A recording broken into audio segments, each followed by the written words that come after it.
Imagine yourself standing at the edge of a vast ocean, staring out into the horizon. The water stretches endlessly, and you cannot possibly know what lies beyond. This is the vision Plato evoked when he spoke of Atlantis, describing it as being beyond the pillars of Heracles.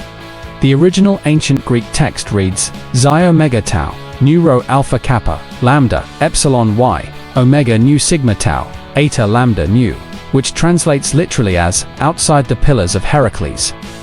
To his audience, this phrase was not just a geographical point of reference, it was a symbol of vastness, of the great unknown, of the limits of the world as they understood it.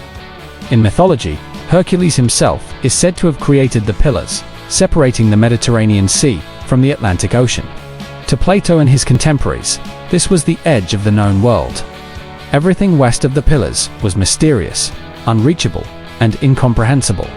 When Plato wrote Beyond the Pillars, he was not describing a specific map point. He was pointing west and saying, really far that way. It was his way of conveying a place so distant that it could not be precisely measured or described, a place hella gone, as we might say today. This is a timeless concept, and we see echoes of it in modern culture.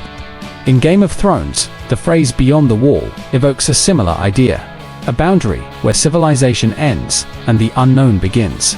In Star Trek, the phrase where no man has gone before captures the same sense of limitless exploration. These are expressions that go beyond physical distance. They capture a feeling of stepping into the unimaginable, the untamed, the great unknown. To the Greeks, the pillars of Heracles were both real and symbolic. They marked the transition from the familiar waters of the Mediterranean to the boundless Atlantic Ocean, a place they could barely conceive. It is as if Plato was saying, I cannot tell you exactly where it is, but it is out there, beyond what we know.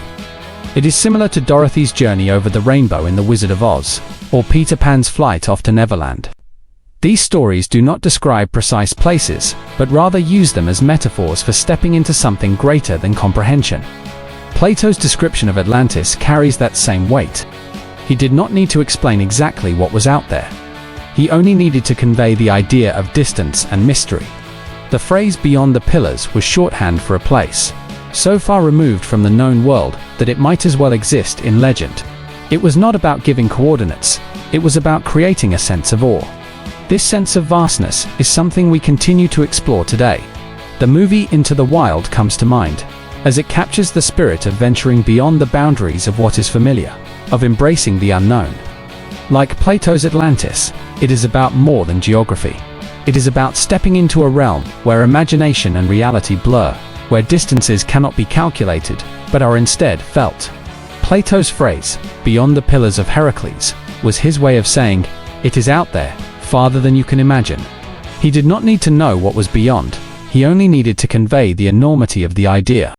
It is a reminder that sometimes the greatest journeys are not about specific destinations. They are about the possibility of what lies beyond the horizon. Thank you.